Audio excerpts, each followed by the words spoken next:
తాకట్లో ఉన్న బంగారాన్ని విడిపించి ఆ రోజున మార్కెట్ ధర కట్టి మిగిలిన డబ్బును మీకు అందిస్తుంది కొమ్మూరి గోల్డ్. సో వీరశంకర్ గారు వెరీ ఫస్ట్ మూవీ తీసినప్పుడు వెన్నెల్లో ఆడపిల్ల యండమూరి వీరేంద్రనాథ్ గారి నవల ఆధారంగా తీశారు. అప్పటి నుంచి టిల్ డేట్ వచ్చినటువంటి మార్పులు, మీ జర్నీ ఇవన్నీ చూస్తే ఒక్కసారి వెనక్కి తిరిగి చూస్తే ఏమనిపిస్తుంది? అదృష్టం కొద్దీ మేము వచ్చింది 88 అండి ఎస్టినేటర్గా. మేము వచ్చిన కొత్తలో మూవీ ఎలా ఉంది, రష్ నెగిటివ్ ఉంది, రష్ బ్లాక్ అండ్ వైట్లో ప్రింట్ చేశారు అప్పట్లో. అంటే కలర్ చేస్తే ఎక్కువ ఖర్చు అవుద్దని, రషే కదా అని బ్లాక్ అండ్ వైట్లో చేసేవాళ్ళు. ఆ మూవీలో సౌండ్లు విన్నాం, ఆ మూవీల మీద ఎలా మార్క్ చేస్తారో చూసాం, స్ప్లైజర్స్ చూసాం, రష్ని ఎలా స్ప్లైజర్తో కట్ చేస్తారు, నెగిటివ్ని ఎలాగా కట్ చేసి సిమెంట్ ఎలా చేస్తారు, మొత్తం అలాగే లూప్లని ఉండి ఆ లూప్స్ చేసి అక్కడ మనం ఈ డబ్బింగ్ ఏదైతే చేసామో ఆ డబ్బింగ్లు లూప్లో చేసి మళ్ళీ ఆటలని మళ్ళీ మూడు ట్రాక్లు ఉంటే ఆటలని లూప్ మళ్ళీ ఇంకో సౌండ్ ట్రాక్లు వేసి మళ్ళీ డైలాగ్ అంతా ప్రీమిక్స్ చేసేవాళ్ళం. అలాగే వీటికి సౌండ్స్ అన్నీ 80 రూమ్లో ఉండి పంచ్ సౌండ్స్ అన్నీ, ఏది ఫైటర్స్కి, తర్వాత ఏదో మన టెలిఫోన్ సౌండ్లు, ఇలాంటివన్నీ కొన్ని సౌండ్లు ఇక్కడే వేసేవారు. వాటిని మళ్ళీ ప్రీమిక్స్ చేసేవాళ్ళం. ఇవన్నీ తీసుకెళ్ళి ఆర్ఆర్ అయిన తర్వాత అక్కడ ఆర్ఆర్ ఇక్కడ ఈ ట్రాక్ మళ్ళీ అక్కడ లైవ్ కొన్ని బర్డ్ సౌండ్స్ అను లేకపోతే బూట్ల సౌండ్ అను సింక్ చేస్తూ అక్కడ ఓవర్ నైట్లో అంతా అయిపోయేది అక్కడ. సో ఆ ఎవల్యూషన్ నుంచి మూవీల నుంచి మన స్టీన్ బ్యాక్ చూసాం, స్టీన్ బ్యాక్ నుంచి యావిడ్ వచ్చింది, కంప్యూటరైజ్డ్ అయిపోయింది, టెలిసీనీ అనే సిస్టమ్ వచ్చింది రష్కి నెగిటివ్ ఉండగానే. టెలిసీనీలో చేసి టేప్లో పోస్ట్ ప్రొడక్షన్ చేసుకునేవాళ్ళం. టేప్లో మన ట్రాన్స్ఫర్ అయ్యేది ఫిల్మ్ అంతా రష్. అవన్నీ మనం యూమాటిక్, బీటా ఇవి ఉంటాయి కదా, అలాంటి టేపులు వాడేవాళ్ళు. వాటితో పోస్ట్ ప్రొడక్షన్ జరిగేది. సౌండ్ ఎఫెక్ట్స్ చేసారన్నా లేదా డబ్బింగ్ చెప్పాలన్నా కంప్యూటరైజ్ అయ్యి డబ్బింగ్. సో అక్కడి నుంచి ఇదిగో ఏ జనరేషన్ వరకు వచ్చాం. డిజిటల్ కెమెరాస్ వచ్చి నెగిటివ్ పోయి ఆ డిజిటల్ కెమెరాస్ రావటం వల్ల ఒక రష్ హార్డ్ డిస్క్లోకి వచ్చేసింది. ఈ హార్డ్ డిస్క్లు ఇక్కడ డబ్బింగ్ జరుగుతుంటే అక్కడ ఇంకొకటి సౌండ్ ఎఫెక్ట్ చేయొచ్చు, ఇంకో చోట. అప్పుడు రష్ ఒకటే ఉండేది, ఏదో ఒక చోట చేయగలిగేవాళ్ళు వర్క్, 1 by 1 చేయాల్సి వచ్చేది అక్కడ. ఇప్పుడు 4 చోట్ల కదా 5 చోట్ల హార్డ్ డిస్క్ పంపిస్తే ఆ రష్ అన్ని చోట్ల వర్క్ జరుగుతూ ఉంటుంది. ఆ ఎవల్యూషన్ వచ్చింది. వెరీ ఫస్ట్ మూవీ తీయాలి అనుకున్నప్పుడు వెన్నెల్లో ఆడపిల్ల అప్పటికే చాలా సూపర్ హిట్ అయినటువంటి ఒక నవలను తీసుకొచ్చారు, మీరు ఒక సినిమాగా చేస్తున్నారు. సినిమాకు వచ్చినటువంటి ఫీడ్బ్యాక్ కావచ్చు, సినిమాకు వచ్చినటువంటి రియాక్షన్స్ చూసిన తర్వాత యండమూరి గారి దగ్గర నుంచి ఎలాంటి రెస్పాన్స్ అనేది వచ్చింది మీకు? యాక్చువల్గా కోడి రామకృష్ణ గారి దగ్గర నేను వర్క్ చేశాను, ఆయన శిష్యుడు నేను. కోటి రామకృష్ణ గారు, దాసనారాయణరావు గారు ఎలాంటి జోనర్ సినిమాలు తీశారు, ఎలాంటి డ్రామాస్ తీశారు అవి తీశారు. సో దాసనారాయణరావు గారినే ఫాలో అయ్యారు ఆయన. అలాగే రాఘవేంద్రరావు గారి సినిమాలు, కోదండరెడ్డి గారి సినిమాలు రాఘవేంద్రరావు గారి స్టైల్లోనే ఉండి కోదండ. సో నేను కోటరామకృష్ణ వర్క్ చేసిన కాబట్టి మనకు ఒక ఐడెంటిటీ రావాలనే ఒక తాపత్రయం ఉండేది. నేను కోటరామకృష్ణలో చేస్తే ఆయన దాసనారాయణరావుకి తీశారు, నేను కోటరామకృష్ణ తీస్తే ఐడెంటిటీ ఏముంటుంది. సో వెన్నెల ఆడపిల్ల అనేది చాలా పెద్ద టాస్క్.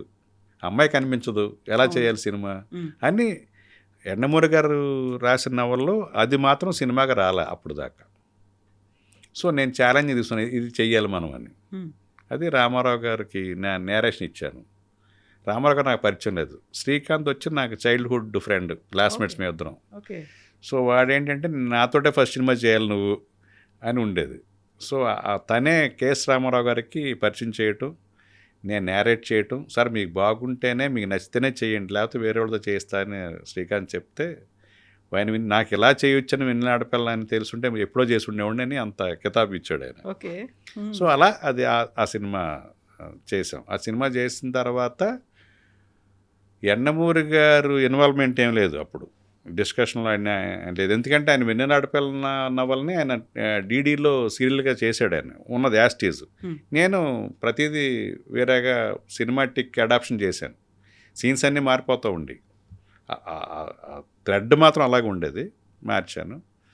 ఆయన సినిమా చూశాక ఇచ్చిన కితాబ్ ఏంటంటే, నేను నవలు రాయకుండా ఈ సినిమా ముందొచ్చుంటే హీరోయిన్ ఇంట్రడక్షన్ ఇలాగ చేసి ఉండేవాడిని అన్నాడు. ఓకే, అమ్మ హీరోయిన్ ఇంట్రడక్షన్ ఒక ఏంజల్ లాగా రివీల్ అవుద్ది. తాజ్ కృష్ణ దేశం అప్పుడు మన హాలిడే ఇన్ అని ఉండేది అప్పుడు తాజ్ కృష్ణ కదా ఎదురుగా. అక్కడ చేసాం అన్నీ చూసి అమ్మాయి సెండ్ ఆఫ్ సీన్ కానీ అవన్నీ నేను నేను వెన్నెల ఆడపిల్ల కన్నా ముందు వచ్చుంటే ఆయన అప్రిషియేషన్. కోటరామకృష్ణ అసిస్టెంట్ ఇలా చేస్తాడని అనుకోలేదు నేను, చాలా పొడ్డికి తీసాడని. ఆ సినిమాయే పవన్ కళ్యాణ్ గారు చూసి అప్పటి నుంచి ఇంప్రెషన్ నా మీద. అదే తర్వాత కాలంలో గుడుంబాశంకర్ చేయడానికి కారణం అలోయలవినే. ఆయన చూసి సినిమా అప్పట్లో గోకుల్లో సీత అయిపోయింది, సుస్వాగతం జరుగుతుంది. ఓ సెట్లో పరిచయం అయితే మీరు వెన్నెల పిల్ల నవలు చేస్తున్నారంట కదా, ఫస్ట్ కైపు వచ్చాక ప్రొజెక్షన్ వేస్తే నన్ను పిలుస్తారని అడిగాడు ఆయన. పిలుస్తారని నాకు గుర్తొచ్చి పిలిచాను. అప్పుడు పిలిస్తే అయిపోయిన తర్వాత హగ్ చేసుకుని చాలా బాగా అడాప్ట్ చేశారు నవల్ని, ఎవరు ఇలా చేయలేరు, ఎవరికి ఐడియా రాదు ఇలాగా అని మంచి అప్రిషియేషన్. అది విపరీతమైన ఇష్టం అతనికి. క్యూరియస్గా ఎందుకున్నాడు ఆయన? వెన్నెల ఆడపిల్ల చదివారు. ఆ ఎండమూరి నవల్స్ అన్నీ చదివాడు కదా. అప్పుడున్న జనరేషన్ అంతా ఎండమూరి నవల్స్ చదవకుండా ఎవరున్నారు అప్పుడు? ఆయనకి అంత స్టాటస్ ఉండేది ఆయనకి. ఆయన చదివాడు, ఆయనకి ఇంట్రెస్ట్ అది. మనం సినిమాగా ఎలా చేస్తాం అనేది ఒక క్యూరియాసిటీ ఉండేది. అందుకడికి చూసి ఇప్పుడు నచ్చింది. నచ్చిన తర్వాత హగ్ చేస్తున్నాడు, వండర్ఫుల్ చేశాను. మా అమ్మను కూడా తీసుకురావచ్చు అంటే బ్రహ్మాండంగా తీసుకురావంటే ఆవిడ కూడా వచ్చి చూశారు. చిన్న వయసు అయినా చాలా బాగా తీసావు అంటే కొంచెం ఫిలాసఫికల్ టచ్ ఉంటుంది కదా లాస్ట్. చాలా బాగా తీసావు బాబు అని ఆవిడ కూడా నచ్చింది. ఆవిడ కూడా నవల్స్ బాగా చదువుతారు ఆవిడ కూడా. నేను నా మ్యారేజ్ ఫిక్స్ అయిన తర్వాత వెడ్డింగ్ కార్డు తీసుకుని వెళ్ళాను కళ్యాణ్ గారి దగ్గరికి. నిన్నే ఎండమూరి గారును కేఎస్ రామ గారు వచ్చారు, ఏదో కథ చెప్పారు నాకు, వీరశంకర్ గారు డైరెక్షన్ అయితే చేస్తా అని చెప్పాను వాళ్ళకి అన్నారు. ఓహో ఈయనకి ఇంట్రెస్ట్ ఉంది నా మీద అనుకున్నాను నేను. వచ్చాక నేను విజయవాడలో ఎవరు లక్ష్మీ ఫిలిమ్స్ బోస్ వాళ్ళకి వెడ్డింగ్ కార్డు ఇచ్చినప్పుడు ఇలాగ ఆయన ఇంట్రెస్ట్ చూపించాడు, సినిమా చెయ్యొచ్చా అంటే బ్రహ్మాండం చేయొచ్చండి, గోకుల సీత అంటున్నారు. వాళ్ళు ట్రేడ్ లాంగ్వేజ్ మాట్లాడతారు కదా. గోకుల సీత ఇక్కడ 10 lakhs షేర్ అన్నారు విజయవాడ, అంటే అప్పట్లో పెద్ద షేర్ అనమాట. చేసి బ్రహ్మాండంగా నేను దాని గురించి అని నేను చెయ్యొచ్చా ఎలా ఉంటుందని అడిగాను. నాకు ఈ రెవెన్యూ స్టాటిస్టిక్స్ అవసరం లేదు అన్నాను. బ్రహ్మాండంగా చేయొచ్చు మీరు. అప్పుడు వెళ్ళి వచ్చాక ఒక కథ చెప్పాను అనమాట. పెళ్ళికి వచ్చారు ఆయన? పెళ్ళికి ఆయన అక్కడ ఉన్నారు రాజస్థాన్లో. మా మ్యారేజ్ ఏమో తణుకు దగ్గర దోబా అక్కడ జరిగింది. తర్వాత మళ్ళీ వచ్చాక కలిసాము. అప్పుడు నేను ఒక కథ పట్టుకుని వెళ్ళాను. ఆ కథలో ఆయన కొన్ని చేంజెస్ చెప్పారు. ఆ చేంజెస్ చెప్తే కొంచెం కల్చరల్ షాక్ ఉంటుందని, లేదండి ఇలా చేస్తే డిస్టర్బ్ అవుద్దేమో సబ్జెక్టు, ఇంకోటి చేద్దాం అయితే మీకు నాకు నచ్చింది చేద్దాం అనేది. మీకు నాకు నచ్చిందే చేద్దాం అనేది గుడుంబాశంకర్ వరకు పట్టింది. సో కల్చరల్ షాక్ ఏంటి? అది అసలు యాక్సెప్ట్ చేయలేదు, ఇంకా రాలేదా అని నేను అనుకున్నా. అంటే అందులో ఒక కాల్గళ్ళతోటి ఒక లవ్ స్టోరీ ఉంటుంది.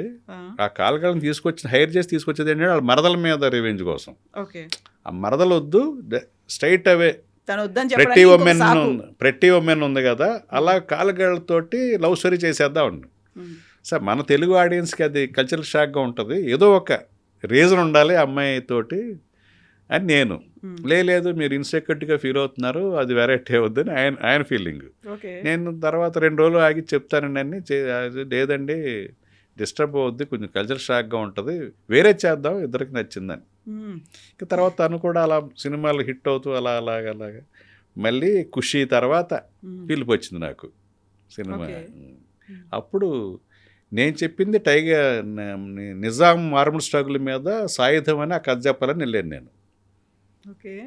చెప్పాలని వెళ్తే అమ్మో పీరియడికల్ వద్దు, ఇప్పుడే లగాను గద్దార్ అవి వచ్చినాయి కదా, అవి ఇట్టేనాయి కదా అని మనం చేసినట్టు అనుకుంటారు అన్నాడు. నేను నీరు గారిపోయాను, చెప్దామని వెళ్ళాను నేను. యాక్చువల్గా అప్పుడు ఖుషి అయిపోయింది, మొత్తం ఇండస్ట్రీ అంతా చేంజ్ చేస్తుంది ఆ టైంలో. మనకు పిలుపు వచ్చింది అనమాట అక్కడ. సరే అలాగే అండి, నాకు బ్యాక్ గూడ్స్ మీద చేయాలని ఉందంటే అప్పుడు టైగర్ సీతారాముడు అనే ఒక కథ తయారు చేశాం. అది ఓపెనింగ్ కూడా అయింది. అప్పుడు జానీ కొంచెం ఫెయిల్ అయ్యేటప్పటికీ మేము టైగర్ సీతారాముడికి ఉన్న బడ్జెట్కి రీచ్ అవ్వలేము, ఎందుకంటే నాగబాబు గారి సినిమా అది నెక్స్ట్ చేయాల్సింది అంజనా ప్రొడక్షన్స్కి. సో ఆయనకి బెనిఫిట్ అవ్వాలని కదా, హై బడ్జెట్ రిస్క్ అవుద్దని చెప్పి అది పక్కన పెట్టి ఒక ఎంటర్టైనర్ చేద్దాం సరదాగా అని గుడుంబాశంకర్ చేశాం.